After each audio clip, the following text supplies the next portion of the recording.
Dans l'actualité de Fontoy, ça bourdonne. Fontoy est-elle une commune anti-pesticides? Réponse oui, en vue de l'arrêté municipal interdisant les néonicotinoïdes dans la commune, une famille de pesticides détruisant le système nerveux tant des abeilles que des humains, selon une étude de l'Agence européenne de sécurité des aliments. L'État français interdit l'usage de ces insecticides au 1er septembre 2018, avec possibilité de dérogation jusqu'en 2020. Un délai que veut ignorer M. Henri Boguet, maire de Fontoy, se mettant par là même en porte-à-faux avec la préfecture, quitte à ce que l'affaire soit portée au tribunal administratif. M. Henri Boguet, maire de Fontoy, nous a reçus en mairie et nous commente sa ferme position de maintenir l'arrêté municipal interdisant cette famille de pesticides sur sa commune. Est-ce que vous faites confiance aux politiques? Moi, c'est terminé. On a eu des ministres de l'Agriculture qui se sont succédés. Tout le monde est d'accord pour reconnaître que les néonicotinoïdes, c'est un véritable poison.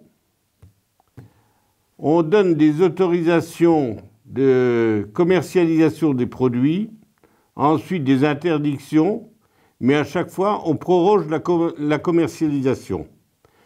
Preuve en est, le ministre actuel de l'Agriculture et le ministre de la Transition énergétique, d'après les bruits de couloir, ne se causent même plus à cause de ces problèmes. Alors, comment voulez-vous faire confiance aux politiques actuellement?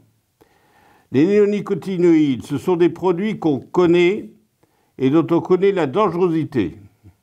On fait valoir le principe de précaution pour n'importe quelle situation et pour n'importe quel produit.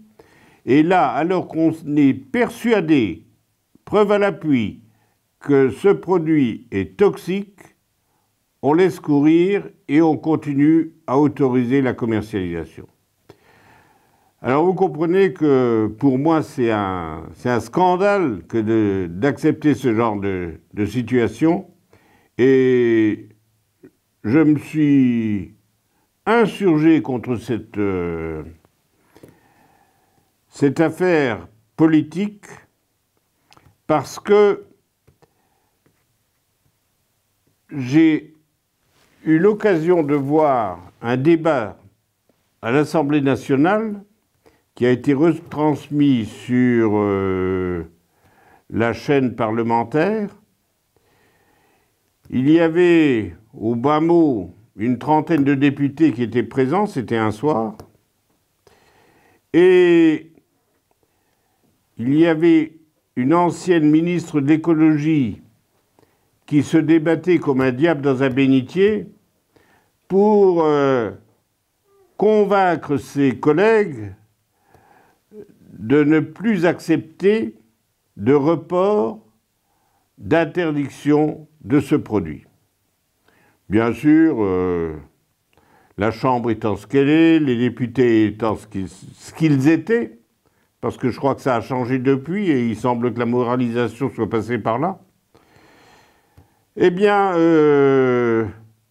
les députés ont voté comme un seul homme, comme les politiques font habituellement, et puis les 30 députés ont voté pour les petits copains en allant de pupitre en pupitre pour appuyer sur les boutons.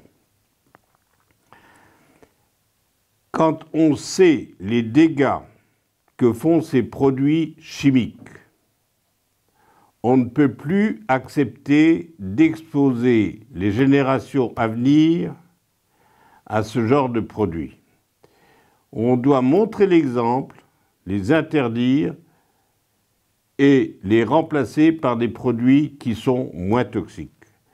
À l'heure actuelle, il semblerait qu'un autre produit soit sur le marché, tout aussi toxique sinon plus, et là, on n'en dit rien.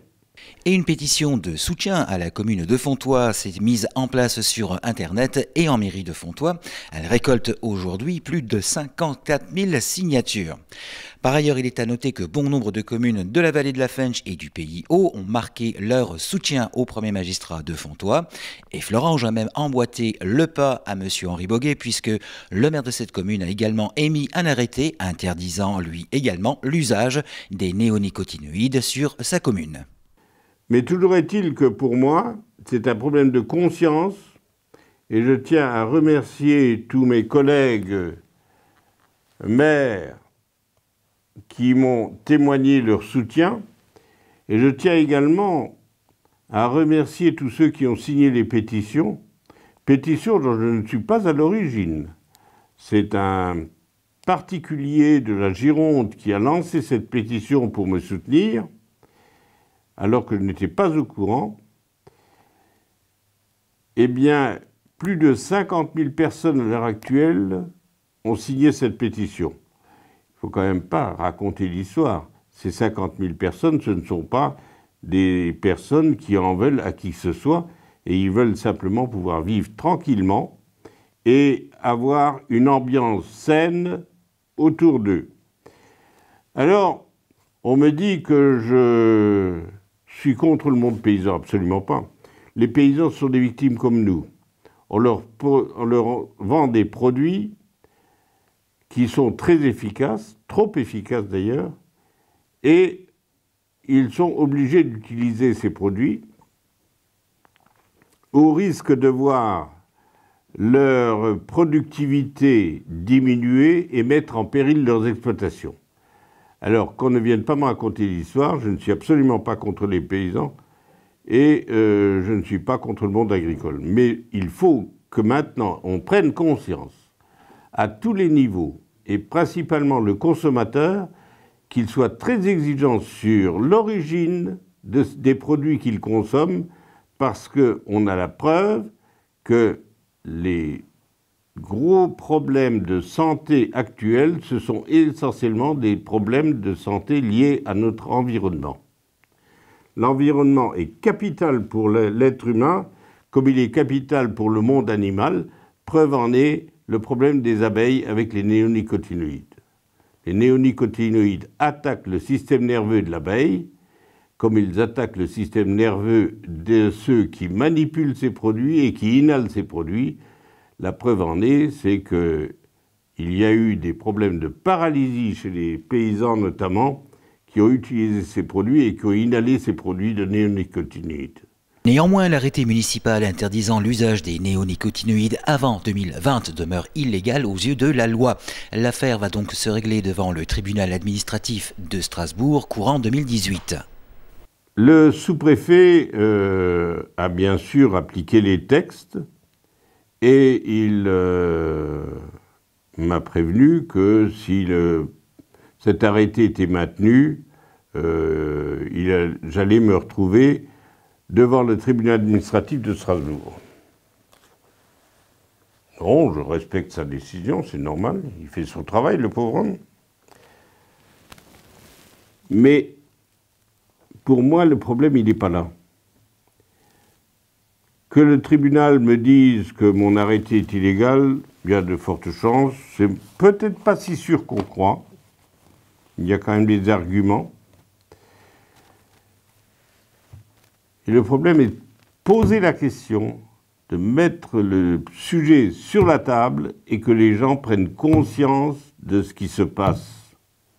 Il faut maintenant que, au niveau du législateur, on comprenne que le consommateur, ça n'est pas un veau et qu'il doit réagir. Et qu'il a le droit de réagir, parce que si on n'a plus le droit de réagir maintenant, alors on n'est plus dans un pays libre.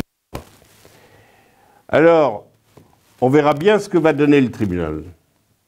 On verra bien la décision que prendra le tribunal administratif. Moi, j'attends avec sérénité cette décision, mais je n'en demanderai pas. Et si on veut, si le tribunal me dit de retirer, je le retirerai, parce que contrairement à ce que certains disent, je ne veux pas me mettre hors la loi. Mais dans mon fort intérieur, je suis convaincu que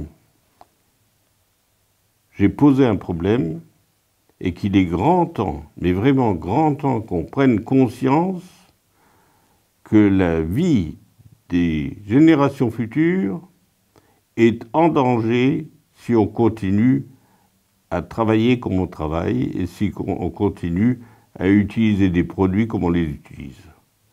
Voilà ce que je voulais vous dire. C'est un problème de conscience. Et puis, je pense que la dangerosité de ces produits fait que nous devons dénoncer systématiquement tous les produits qui sont utilisés légalement, entre guillemets. On nous ennuie pour bien d'autres choses qui sont beaucoup moins polluantes, mais pour des produits comme ça, c'est trop grave, il faut arrêter et il faut vraiment manifester son désaccord. Voilà.